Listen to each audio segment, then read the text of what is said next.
Hello and welcome to the class 9th online chemistry classes. And in this video, we will cover the remaining portion of our topic mole concept from chapter number 3 atoms and molecules from NCERT science book. So in our previous video, we have discussed what is the mole concept and we will continue that.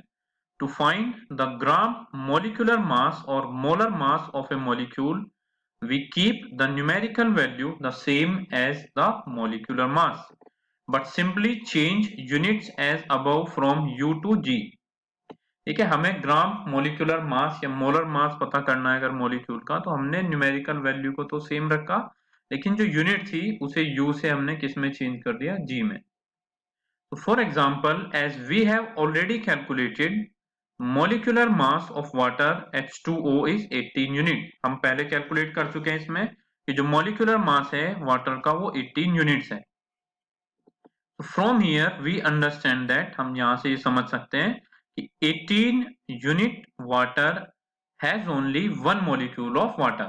अब इससे हमें ध्यान देना चाहिए कि अगर 18 unit means जो atomic mass unit है, यूनिफाइड मास है, 18U का मतलब यहाँ पे 1 मोलिक्यूल ऑफ वाटर होगा, और 18G water has 1 mole molecules of water.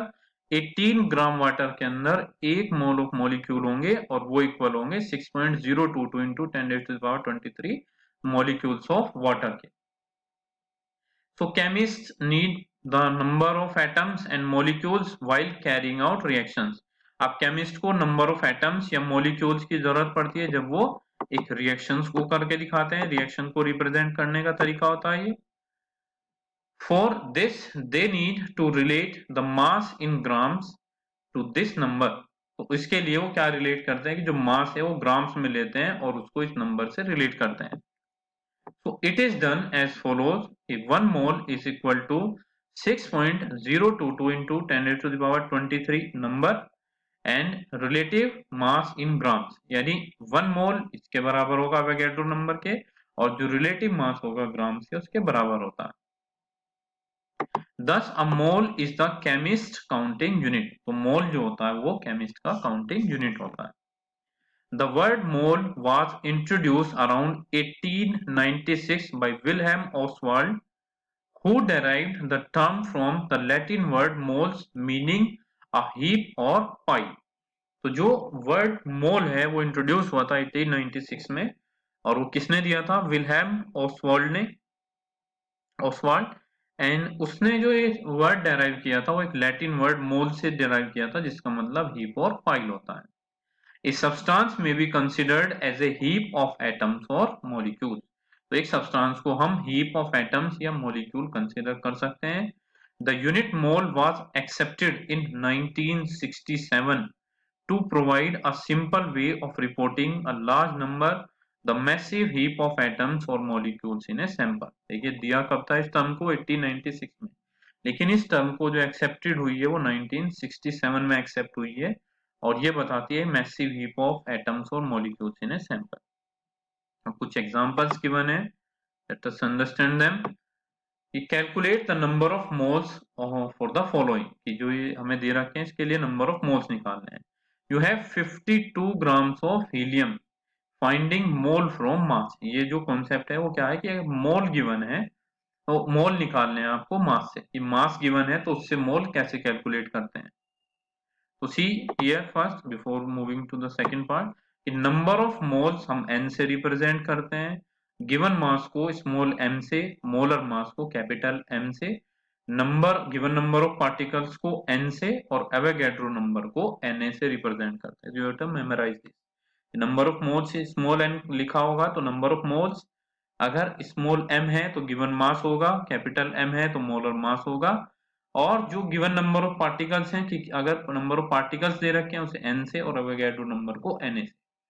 तो in first part the atomic mass of helium is 4 unit. जो एटॉमिक मास है वो 4U दे रखा है, जबकि मोलर मास जो है हीलियम का वो क्या है, 4 ग्राम हो जाएगा. तो U को हम G में कन्वर्ट कर देते हैं. नाउ दस द नंबर ऑफ मोल्स अगर हम निकाल लें तो गिवन मास, जितना मास दे रखा है उसको मोलर मास से डिवाइड कर दीजिए. ध्यान रखना, given mass is small m and molar mass is capital M. तो small m upon capital M and that is equal to number of moles निकालने हैं तो n। नंबर ऑफ मोल्स निकालने के लिए गिवन मास जो दे रखा है क्वेश्चन में उसे मोलर मास से डिवाइड कर दो। मोलर मास 4 ग्राम होगा तो 52 divided by 4 is equal to 13। तो नंबर ऑफ मोल्स कितने हुए? 52 grams of helium atom has 13 moles of helium atom. ठीक है, और अगर नंबर ऑफ हीलियम एटम्स निकालने तो इस 13 की मल्टीप्लाई आप एवोगैड्रो नंबर से कर दे तो नंबर ऑफ हीलियम एटम भी निकल जाएंगे। Now 12.044 into 10 raised to the power 23 numbers of helium atom। अब यहाँ number of helium atom given है आपको, ठीक है, नंबर ऑफ हीलियम एटम्स। तो finding mole from number of particles. अब ये जो कॉन्सेप्ट है वो क्या है कि आपको मोल निकालने हैं नंबर ऑफ पार्टिकल से। तो नंबर ऑफ पार्टिकल्स गिवन है, लेट्स सी कि वी हैव 1 मोल, इतने एटम्स होते हैं 6.022 into 10 raised to the power 23। दस द नंबर ऑफ मोल्स निकालने अगर तो गिवन नंबर ऑफ पार्टिकल कि कितने पार्टिकल गिवन है। इसमें जो गिवन पार्टिकल्स हैं वो कितने हैं 12.044 इंटू 10 टू द पावर 23 और एवोगैड्रो नंबर क्या है 6.022 इंटू 10 टू द पावर 23 है। तो इससे अगर हम डिवाइड कर देंगे तो 2 निकल के आएगा, इससे नंबर ऑफ मोल्स निकाल सकते हैं। तो जो पहली दो कॉन्सेप्ट दे रखी है उसे ध्यान दें कि अगर मास गिवन है तो मोलर मास कैलकुलेट करें और मास को मोलर मास से डिवाइड कर दें तो नंबर ऑफ मोल्स निकल जाएंगे। अगर नंबर ऑफ एटम्स गिवन है जिसे हम कैपिटल N से रिप्रेजेंट करते हैं तो उस नंबर को हम एवोगैड्रो नंबर से अगर डिवाइड कर दें तो नंबर ऑफ मोल्स तब भी निकल जाते हैं। तो ये दो कॉन्सेप्ट थी। Let's move to the next one कि calculate the mass of the following. 0.5 mole of N2 gas यानी नाइट्रोजन गैस के 0.5 मोल गिवन है। अब आपको इसमें से क्या निकालना है? मास निकालना है। पहले जो एग्जांपल हमने पढ़ा उसमें नंबर ऑफ मोल्स निकाल रहे थे हम। तो 0.5 mole of nitrogen gas that is mass from mole of molecule. कि अगर मोल गिवन है तो उससे हम मास कैसे निकालते हैं? अब मास का फॉर्मूला क्या हो जाएगा? Molar mass into number of moles, क्योंकि N इज इक्वल हमारा क्या था? Small m upon capital M। तो स्मॉल m इज इक्वल क्या निकलेगा? m into n। तो मोलर मास की मल्टीप्लाई अगर हम कर देते हैं, मोलर मास नाइट्रोजन का यहाँ पे क्या होगा? एक मास हमारे पास कितना था? 14 होता है और पूरे मॉलिक्यूल का मास कितना होगा? 28। तो 28 इंटू 5 हम क्या करेंगे? 0.5 दे रखा है, 5 क्या बोल रहे हैं? 0.5 मोल गिवन है तो उससे मल्टीप्लाई है तो 14 ग्राम हमारे पास नाइट्रोजन का मास होगा। यानी 0.5 मोल ऑफ नाइट्रोजन गैस का मतलब है 14 ग्राम ऑफ नाइट्रोजन गैस। ऐसे ही 0.5 मोल ऑफ नाइट्रोजन एटम है। अब इसमें हम मास निकालते हैं मोल ऑफ एटम से। ठीक है, यहाँ मोल ऑफ मॉलिक्यूल से निकाला, यहाँ पे सिर्फ एक एटम है तो अब क्या होगा कि जो मास होगा एक एटम का वो 14 आ जाएगा और उसकी जब हम मल्टीप्लाई करते हैं 0.5 मोल ऑफ नाइट्रोजन से तो 7 gram of nitrogen. 0.5 mole of nitrogen का मतलब 0.7 ग्राम ऑफ नाइट्रोजन होगा। Now the 3.011 into 10 raised to the power 23 number of n atoms। तो मास निकालना है हमें नंबर ऑफ एटम से। ये नंबर ऑफ एटम्स गिवन है उससे मास कैलकुलेट करेंगे। तो नंबर ऑफ मोल्स निकालने के लिए क्या फॉर्मूला होगा कि गिवन नंबर ऑफ पार्टिकल कितने दे रखे हैं डिवाइडेड बाय एवोगैड्रो नंबर। हम सबसे पहले इसमें क्या निकालेंगे? नंबर ऑफ मोल्स निकालेंगे।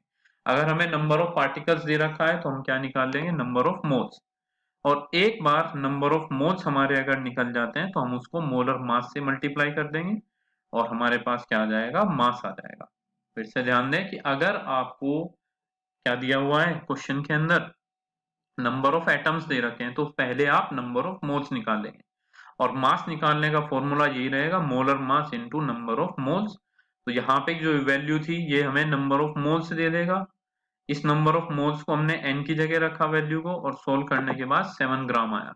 यानी 3.011 into 10 raised to the power 23 atoms of nitrogen का जो मास होगा वो कितना होगा? 7 ग्राम। Now see the fourth part। अगर हम फोर्थ पार्ट को देखते हैं यहाँ पे तो 6.022 into 10 raised to the power 23 number of N2 molecule. अब यहाँ पे N2 मॉलिक्यूल के नंबर गिवन है तो इसमें भी हम सबसे पहले क्या कैलकुलेट करेंगे? नंबर ऑफ मोल्स कैलकुलेट करेंगे। नंबर ऑफ मोल्स अगर एक बार आ जाएगा हमारा तो उससे हम मल्टीप्लाई कर देते हैं मोलर मास से तो हमारे पास मास ऑफ एलिमेंट निकल कर आ जाएगा। ठीक है, ये हुई चार कॉन्सेप्ट अभी तक कि अगर हमें क्या करना है मास निकालना है नंबर ऑफ मोल से, ठीक है, ये एटम्स, ये मॉलिक्यूल के लिए, ये एटम के लिए। और अगर नंबर ऑफ एटम्स गिवन है तो उससे कैसे मास निकालते हैं, नंबर ऑफ मॉलिक्यूल्स गिवन है तो उससे हम कैसे मास निकालते हैं, ये वो कॉन्सेप्ट्स हैं। Let's move on to the next example, that is example 3.5। कि हम 3.5 एग्जांपल देखते हैं कि calculate the number of particles in each of the following. अब हम क्या निकालेंगे, नंबर ऑफ पार्टिकल्स निकालेंगे।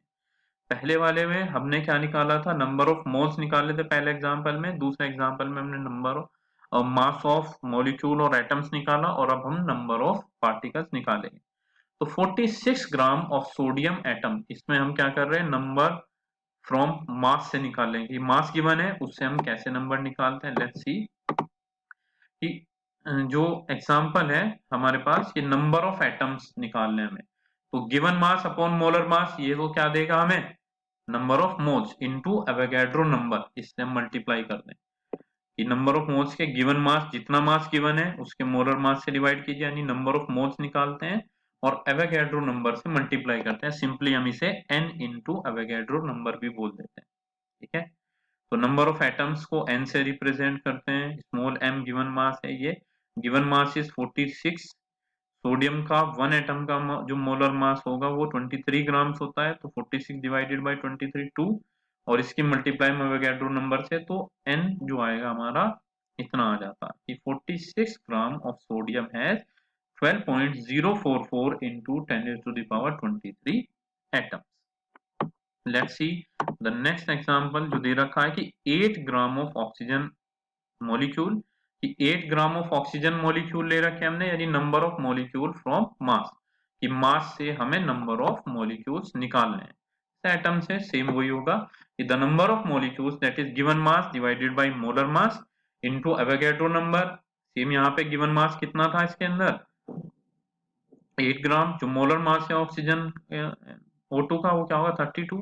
इसे हम मल्टीप्लाई कर देंगे एवोगैड्रो नंबर से, हमारे नंबर ऑफ एटम्स निकल जाते हैं। Let's see the third example, that is 0.1 mole of carbon atom. अब मोल दे रखा है, आपको नंबर निकालना है अब गिवन मोल से, कि अगर मोल गिवन है तो उससे हम कैसे नंबर निकाल सकते हैं।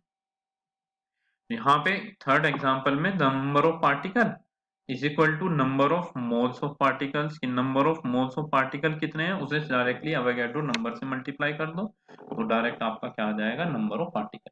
तब उसको किसी भी चीज में जरूरत है क्योंकि पहले ही वहां पे नंबर ऑफ मोल्स गिवन है, जितने भी मोल्स गिवन है उनकी मल्टीप्लाई एवोगैड्रो नंबर से कर देनी चाहिए। So do these example by yourself. कि question 1, if 1 mole of carbon atom weighs 12 gram, कि अगर 1 mole of carbon atom 12 gram है तो what is the mass in gram of 1 atom of carbon. तो मास अगर निकालना है 1 एटम ऑफ कार्बन का, देखिए 12 ग्राम में कितने होंगे, 6.022 इंटू 10⁻23। इस नंबर को आप टोटल नंबर ऑफ एटम से डिवाइड कर देंगे तो 1 कार्बन एटम का मास आपको निकल जाएगा। तो which has more number of atoms, किसमें ज्यादा नंबर ऑफ एटम्स है, 100 ग्राम्स ऑफ सोडियम और 100 ग्राम्स ऑफ आयरन। तो यहाँ पे मास गिवन है, मास से हमने जैसे कैलकुलेट करना है वैसे नंबर ऑफ, आपने नंबर ऑफ एटम्स निकालिए और कंपेयर कीजिए कि किसमें सबसे ज्यादा होता है, ठीक है। तो this is all the last, this was the last topic of this chapter, and in let's, and I wish that you had understand the whole chapter. And in our next video, we will discuss, summarize this, what you have learned from this chapter. And thank you for watching the video.